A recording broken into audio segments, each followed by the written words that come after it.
अस्सलाम वालेकुम everyone, welcome back to पाक जॉब एचके। अच्छा जी, काफ़ी ज़्यादा जिस तरह से जॉइनिंग 29 को थी 54 के फ़र्स्ट शॉर्ट लिस्ट कैंडिडेट्स की, तो वो जी हो गई। और उसके बाद उसके साथ साथ मुझे ये कमेंट्स भी मिले तब कि वेटिंग लिस्ट का मैंने जिस तरह से बताया था, तो वेटिंग लिस्ट के बारे में बता दें कि वो क्या होती है, कैसे होगी। जो न्यू लोग हैं उन्हें जानना है, जो ऑलरेडी हैं जिनका थर्ड टाइम था, जिनका 2 एंड टाइम था और जिस तरह से था, तो उन्हें तो पता है। तो उन लोगों के लिए अब है कि वेटिंग लिस्ट क्या होती, कैसे बनेगी, क्या वेटिंग लिस्ट लगेगी नहीं लगेगी, कुछ समथिंग लाइक इस तरह से ही मुझे डीएम कमेंट्स आए हुए हैं। तो अब आज की वीडियो प्रॉपर जो है वेटिंग लिस्ट के अबाउट है, एएसएफ की वेटिंग लिस्ट के अबाउट है। तो आप सबने फ़र्स्ट ऑफ़ ऑल क्या करना है, जो न्यू हो वो सब्सक्राइब फॉलो कर लीजिएगा, जो ऑलरेडी हैं वो लाइक शेयर और कमेंट करिएगा आफ्टर वॉचिंग वीडियो, जो ऑलरेडी सब्सक्राइबर हैं। चलो जी, अच्छा स्टार्ट करते हैं। वेटिंग लिस्ट, वेटिंग लिस्ट किस तरह से बनती है, वेटिंग लिस्ट में कौन लोग होते हैं। वेटिंग लिस्ट बेसिकली जब आप लोगों के इंटरव्यू हुए, आपके फ़िज़िकल के, आपके रिटन के नंबर और आपके इंटरव्यू के नंबर काउंट किए गए, तो जो लोग जितना मेरिट एक प्रेफरेंस का रखा गया, उससे जो बच्चा, जो कैंडिडेट 1 नंबर से 2 नंबर से फाइनल मेरिट से रह गया शॉर्ट लिस्ट होने से, तो उसको वेटिंग लिस्ट में ऐड कर दिया गया। अच्छा, जो 2 नंबर से रहा, जो 1 नंबर से रहा, जो 3 से 5 से रहा, उनका ऊपर नेम होगा, और जिनका जैसे जैसे नंबर कम होते गए उनका वैसे वैसे नंबर वाइज होगा लिस्ट में नेम। ठीक हो गया, उनको वेटिंग लिस्ट में ऐड कर दिया जाता है। क्यों कर दिया जाता है? क्योंकि जब ज्वाइनिंग होती है, फर्स्ट वालों को जिनको लेटर भेजा जाता है, उनमें से मोस्टली लोग ज्वाइनिंग नहीं देते। जिस तरह से जितनों को भेजा जाता है उनमें ज़रूरी नहीं है सब ज्वाइनिंग नहीं देते, या फिर ज्वाइनिंग देते हैं तो छोड़ के वापस आ जाते हैं दूसरे दिन तीसरे दिन। तो जब वो नहीं देते और मेडिकल में भी कोई अनफिट हो जाता है, तो वो 1 मंथ होता है, उनके पास मेडिकल होता है, सब कुछ होता है, 1 मंथ का टाइम होता है।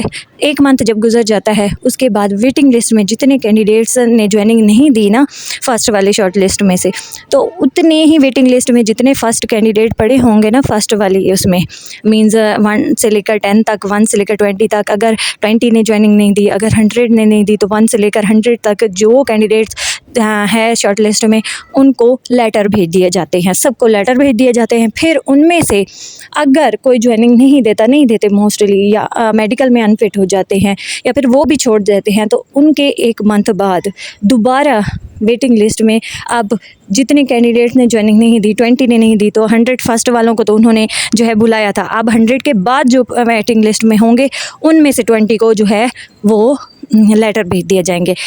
सम टाइम ये वेटिंग लिस्ट 3 टाइम भी बनती है, मींस हर 1 मंथ बाद वेटिंग लिस्ट बनती है, क्योंकि कुछ लोग ज्वाइनिंग नहीं देते। जितने लोग ज्वाइनिंग नहीं देंगे, ये उतनी बार वेटिंग लिस्ट बनेगी।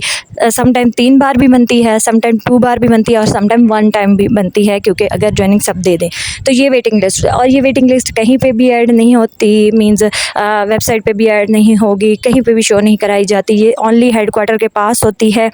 और अगर आपका कोई रेफरेंस है, आपका कोई सोर्स है, कोई जानने वाला है वहाँ पे, जो आपको ये पता करके बता दे कि आपका नेम है वेटिंग लिस्ट में या नहीं, ऐसे पता कर सकते हैं आप। अदरवाइज़ आपके पास कोई वे नहीं होगा कि आप पता कर सके।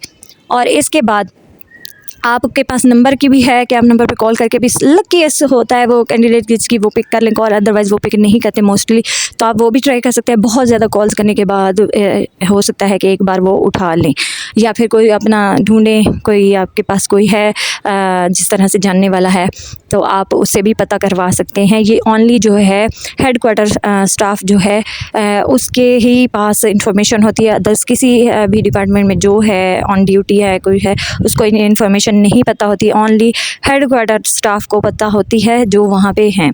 तो आप वहाँ से पता कर सकते हैं। वेटिंग लिस्ट इस तरह से होती है, और मैंने कोशिश की आपको प्रॉपर समझाने की कि इस तरह से वेटिंग लिस्ट बनेगी और ऐसे ऐसे भेजा जाएगा। अब ठीक 1 मंथ बाद, अब 29 को ज्वाइनिंग हुई है, नेक्स्ट मंथ की 29 से दोबारा लेटर स्टार्ट होंगे, और ये ज़रूर स्टार्ट होते हैं। अब देखिएगा, तो मैं आपको नेक्स्ट वीडियो में ये भी बताऊंगी कि कितने लोगों ने ज्वाइनिंग नहीं दी और कितने लोगों ने ज्वाइनिंग दी है, जो वहाँ पे एकेडमी में गए हैं लोग, कैंडिडेट गए हैं, कितने लोग हैं, और मेडिकल जिस तरह से होगा उसकी भी मैं आपको इन्फॉर्मेशन दूंगी। और नेक्स्ट वीडियो को वेट करिएगा, आपको ऑल इन्फॉर्मेशन उसमें मिलेगी। और मैंने कोशिश की है कि वेटिंग लिस्ट का आपको प्रॉपर समझा दूँ। ठीक 1 मंथ बाद दोबारा ये लेटर स्टार्ट होंगे, आप डिसाइड ना हो, क्योंकि बहुत सारे कैंडिडेट्स जो हैं वो वेटिंग लिस्ट वाले ही होते हैं। 52 की जो ट्रेनिंग हुई थी उसमें तो 300 प्लस कैंडिडेट्स है जिन्होंने ज्वाइनिंग नहीं दी थी, और सारी की सारी वेटिंग लिस्ट वालों ने ही जो है पासिंग आउट हुई, उनकी ट्रेनिंग हुई है। तो इसी तरह जो 53 वाले थे उसमें भी 100 प्लस गई थी आई थिंक तादाद, जिन्होंने ज्वाइनिंग नहीं दी थी, और कुछ ड्यूरिंग ट्रेनिंग छोड़ा है। इसी तरह तो आप डिसाइड ना हो, अगर आपका लगता है कि हमारी मेहनत इतनी थी, इतने नंबर थे, तो आपको ज़रूर वेटिंग लिस्ट में बुलाया जाएगा। बहुत शुक्रिया, ये थी आज की वीडियो। आई होप आपके लिए हेल्पफुल रही होगी। अगर हेल्पफुल रही है तो अदर्स के साथ ज़रूर शेयर कर दीजिएगा, और मेरे चैनल को सब्सक्राइब करना ना भूलिएगा। मिलते हैं एक और वीडियो में, तब तक के लिए अल्लाह हाफिज़।